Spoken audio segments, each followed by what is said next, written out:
Hello and welcome. You're watching Business Today TV. I'm Sakshi Batra and this is a special edition where our focus is on the Q4 earnings, and the company on our radar right now is Greenpanel Industries. Now the company's net sales for the financial year 2023 have come in at 440 odd crore rupees, which is down by about 6% when we compare it to the March 2022 numbers of about 470 odd crore rupees. Now the quarterly net profit has come in at 68.9 crore rupees in March 2023. That's again down by 14.5% odd from the 80.59 crore rupees that were clocked in the March of 2022. EBITDA also stands at around 84.75 crore rupees in March 2023. That's again seen a slippage about 40 odd percent. Now joining in to discuss more about the key insights on the numbers and the business outlook going forward is the top management of the company. Mr. B. Venkatramani joins in. He's the CFO at Greenpanel Industries. Welcome, sir, and thank you so much for taking the time out for this discussion. First up, could you give us a few, reasons why the numbers have been muted this quarter? Good afternoon. There were four reasons primarily why the numbers were muted. We had a much higher share of exports where the margin is comparatively low as compared to domestic business. We increased ad spending, primarily our participation in IPL. We saw some inflation in raw material cost, and we also took in some price cuts in the export business due to competition from other Asian countries. So all these factors impacted the margins for this quarter, but the outlook should be better going forward. Yes, exactly. On the outlook, so on FY24, these factors that you mentioned, is there going to be some improvement right there? Yeah, I think we are targeting 12 to 15% volume growth in the MDF segment and double-digit growth in the plywood segment. And margins should be around 23 to 25% in the MDF segment and about 8 to 10% in the plywood segment. So that should give us a much better, margin and profitability profile as compared to quarter four. Okay. As far as in Q4, the volumes were concerned for the MDF segment, both in the domestic and the export volumes, how have they panned out? We saw a significant increase in the export business where we had a volume growth of about 89%, but we saw a dip of about 7% in the domestic volumes. Okay. Okay. For domestic, what were the key reasons particularly for the dip in volumes, and are they likely to improve in the coming quarters? It's primarily because of excessive imports coming into India. So with the slowdown in US and Europe, the furniture market has been impacted. And countries like Vietnam, Indonesia, Malaysia, which were exporting furniture to those countries, have been impacted by the slowdown. So instead of furniture, they are now exporting the bare MDF boards to India and the Middle East, which has impacted our volumes in the domestic market, and also the reason why we took price cuts in the export markets. But the market is continuing to grow. We are seeing a growth of about 15% annually in the MDF business. And I think, we should not see imports gaining further market share in India in future. So that gives a better outlook for our growth in the domestic segment. Okay. And, looking at the positive outlook that you just shared, would you be able to revise the prices to the previous levels going forward in the export We are market? not looking at increasing prices because domestic prices are at a good level. We still have unutilized capacity in the existing plants, and we are also adding capacity which should be online in Q2 FY25. So our Okay. efforts will be to improve the capacity utilization and have optimum capacity utilization of the existing plants before the new plant comes into production. Okay. Could you also share a breakup of the margins both on the plywood as well as the MDF business and the outlook on both going forward?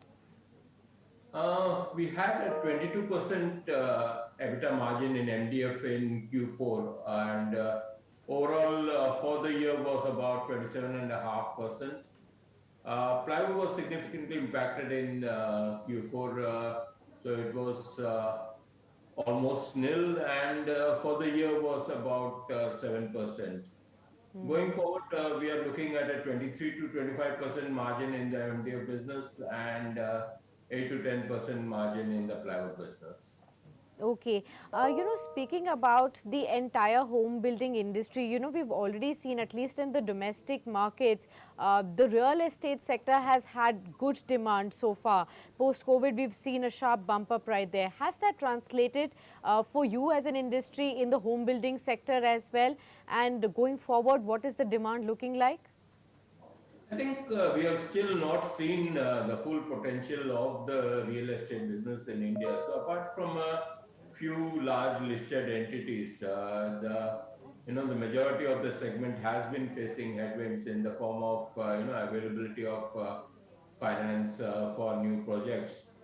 So going forward, I think yes, we should see improvement in the uh, real estate, which should lead to better optics in furniture, and consequently, we are raw material suppliers for the furniture industry.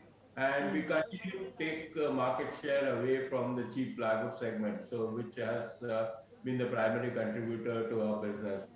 So that process should continue to grow strongly in future. Right.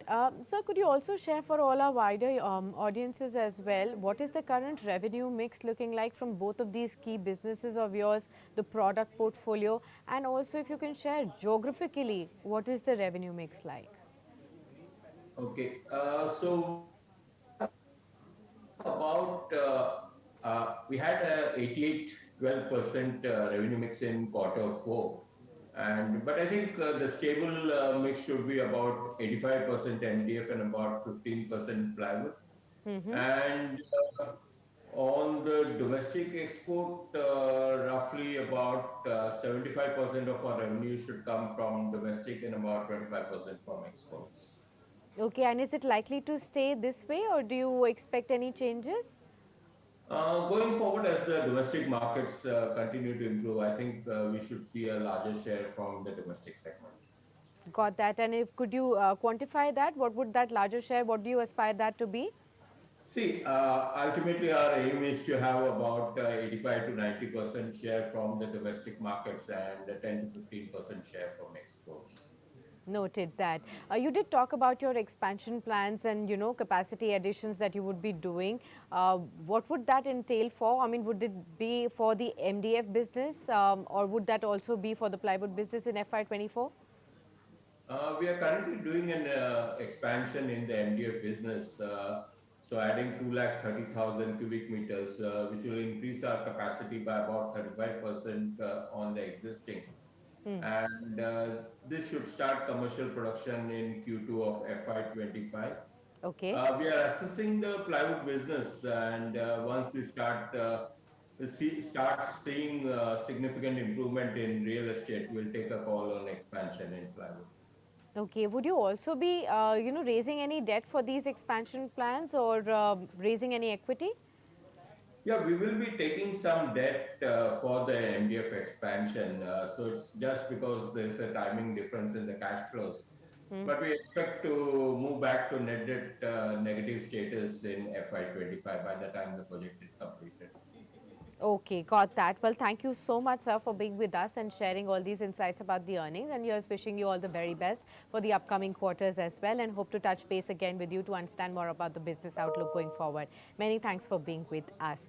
So, and with that, we'll wrap it up at that. Green Panel Industries for you. The Q4 numbers have come in muted. Several reasons cited by the management, but definitely outlook looks positive with things improving, especially with the export market as well. The company is also focused on adding more capacities in FY25. MDS is going to be the key focus going forward from here. There's an outlook of 12 to 14% as far as the volume growth is concerned. The margins are also likely to improve from the current levels as well.